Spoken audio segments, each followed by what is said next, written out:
Welcome back, Walker. Today's game features Gruul Beatdown, Big Mana Spellslinger, Voltron Stacks, and Zombie Tribal. You don't need me to read these out for you, so while you check out these opening hands, I'll remind you I post new time-lapse painting videos every Friday, and new Commander videos on the first Friday of the month. If that sounds like your cup of tea, make sure you're subscribed. Now if you're ready, let's begin.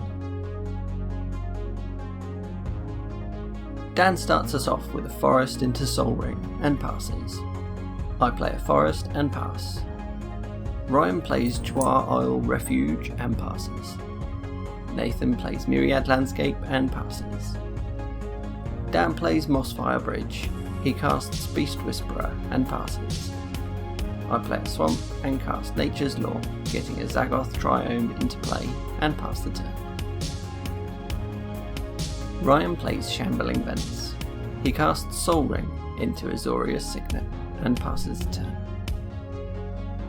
Nathan plays a swamp and casts Carrion Feeder. He passes the turn. Dan plays a forest. He casts Wulfgar and passes the turn. I play a plains and cast Migration Path, passing the turn while I get a mountain and an island. Ryan plays Secluded Steppe and casts Zur the Enchanter. He passes the turn. Nathan plays an island and passes. Plus turn. No, actually, no, I'm going to hold it up. Well, you might as well do it. Wait, you want a counter spell? You pretend you've got a counter spell. Yeah, I'm going to pretend that it counts. Pretend. What does this pretend, you say? I am going to tap all of two of these then. Yeah. So I've got 1, 2, 3, 4, 5, 6. Blah blah blah. Tap it in the right way. Play Cogler. I'm going to tap 2 and sacrifice my I'll mirror. fight your commander. Dan goes to combat and sends Beast Whisperer at Ryan for 2 and Wulfgar at me for 8. He passes the turn. I don't really want to play Codie out when there will be double Cogler triggers next turn, so I cast Escape to the Wilds, exiling 5 sweet cards, but no lands and nothing that really helps me not die. I play Ketria Triome and pass the turn. Ryan casts Vociferous Statue, perhaps trying to lure Dan away from blowing up his rocks. He passes the turn and we each lose 1 to the statue. Nathan plays a swamp. Any spells? Any spells. So I'm going to pay 5 for 1 Power Stone. What a great return that is. Plus, Dan plays a mountain and goes to combat. He sends Wulfgar at me, Cogler at Ryan, and Beast Whisperer at Nathan. Cogler destroys Ryan's statue and Sol Ring. None of us can block, so I take another 10, putting me to 18 commander damage.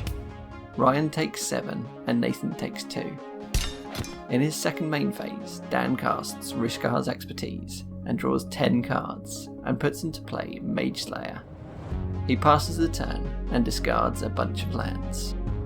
what I want to do is just bang, but you're going to die. I think my only out is doing unexpected results and see what seeing you if get I can get a Well, block you out. ain't got no creatures in your deck. So it's have got to you? be like Stormherd or something like that. It's extremely narrow. I could make a 2/2 shark. I could play a land, cast this, and then cast Growth Spiral, and that'd make me a 2/2 shark. And you draw a card with first ball, so it might get something else as well. Yeah, but I'm out of mana. Yeah, no mana. Is a 2/2 shark going to be enough to sustain me? Or do I risk it all with unexpected results? Oh, what do you do? What do I do? I'm going to go shark. I'm gonna get shot. Since none of my other options can realistically save me, I go for the Hail Mary play, if there are about 14 cards in my deck that could save me. So, Dan, How The many top cards? 6. 1, 2, 3, 4, 5. Yeah. Five. I land. That goes onto the battlefield. Yeah, I can return it to my hand. And I have 4 mana, so.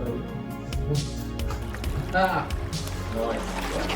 Oh, because you've got a land. We've got a land. Of course, yeah. Land goes onto the battlefield. Yeah. Right. How many cards cut from the top? Top quarter. Top quarter. Top 10 cards. Because you just rough quarter. Not. Yeah, just like Okay, happy with that? land. Ramp. That's better than nothing, I suppose.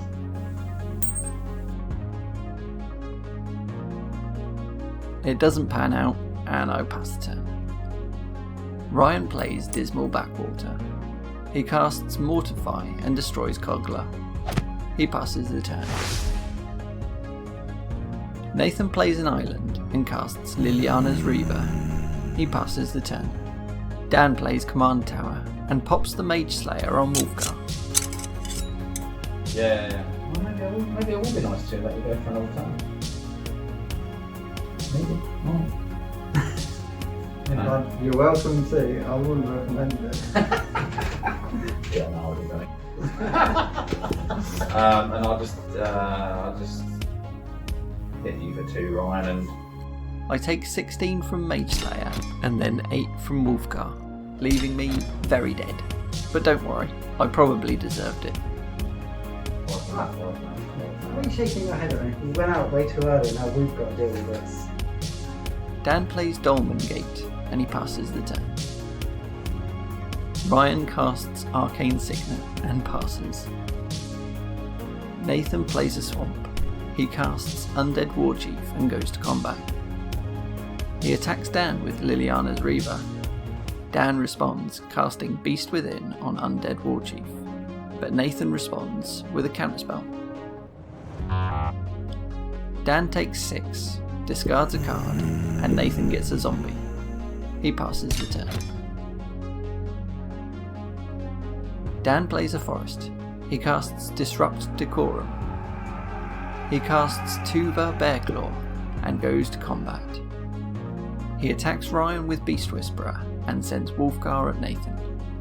Mage Slayer does 16 to Nathan, and he blocks with the Warchief and sacrifices it to the Carrion Feeder. Ryan takes 2. Dan casts Rampant Growth and passes while he finds a mountain. Ryan recasts Zur and passes. Nathan plays Underground River. He casts Geezer and Geralf, milling 3 lands and Gleaming Overseer. He recasts the Undead Warchief, and then casts Gleaming Overseer, dealing himself 1 from the Painland. Geezer and Geralf only allow you 1 zombie per turn, but I don't think it affects the outcome of the game. He moves to combat, but unfortunately we had all forgotten about the goad. Even so, I don't think it would have changed the outcome of the game either. He attacks Dan with Liliana's Reaver, and Dan blocks with Tuya. Nathan passes the turn.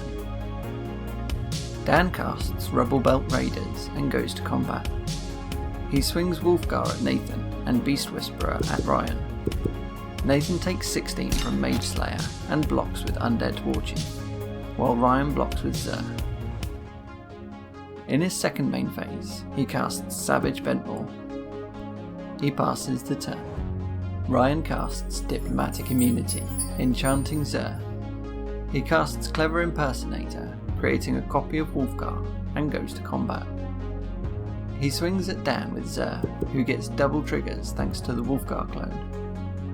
He tutors up Shielded by Fate and Ethereal Armour. Dan takes 4, and Ryan passes the turn. Nathan plays a swamp. He casts Undead Warchief from the graveyard and brings out Narfi. I'm going to come back. I'm going to hit you, Dan, because you keep fucking killing me. Might as well swing all them, right? Yeah. Yeah. I'm fully expecting to die, that's what I'm saying. I don't have a ton of great blockers. But just what the hell am I going to take? They're all +2, aren't they? Right. He attacks with the zombie army, Gleaming Overseer, Zombie Token, Liliana's Reaver and Carrion Feeder, who all have +3/+2, and the tokens have Menace and Hexproof. Dan blocks the Reaver with the Rubble Belt Raider. Dan takes 18 damage, and Nathan sacrifices the Reaver to the Carrion Feeder. In his second main phase, Nathan recasts the Reaver and passes the turn. Right. Actually, no, I'm not really sorry. So you got counter. Yeah. No, the extra one. The actual one. No, that's true, yeah. It makes me think you've got a counterspell, I suppose, as well. Which is what you want. Playing triple level 1 game. But if you have got a counterspell, this is what you're going to counter because you need to. I'm just going to cast more broad, use 4 or over. Sinister Saboteur. Is that a counter, is it? Yeah. Oh, okay. And then, That's how I was going to stick I'm with going to it. surveil that. Dan casts Drakiseth. He then casts Grand Warlord Radha. He goes to combat and sends Wulfgar at Ryan, Ventmore at Nathan, Radha at Ryan and Beast Whisperer at Ryan. Ryan takes 16 from the Mage Slayer, and Dan gets 20 floating mana from Radha and the Ventmore. Ryan blocks Wulfgar with the Clever Impersonator and takes 5 combat damage while Nathan dies to the Ventmore. He casts Gruul Signet and passes. Ryan has Steel of the Godhead in hand, but can't put it on Zur because of the Shroud. He goes straight to combat and attacks with Zur. He tutors up all that glitters, making Zur an 11/15 with Indestructible, Flying, First Strike and Shroud. Dan blocks with Drakiseth, and Ryan scoops Gruul Beatdown.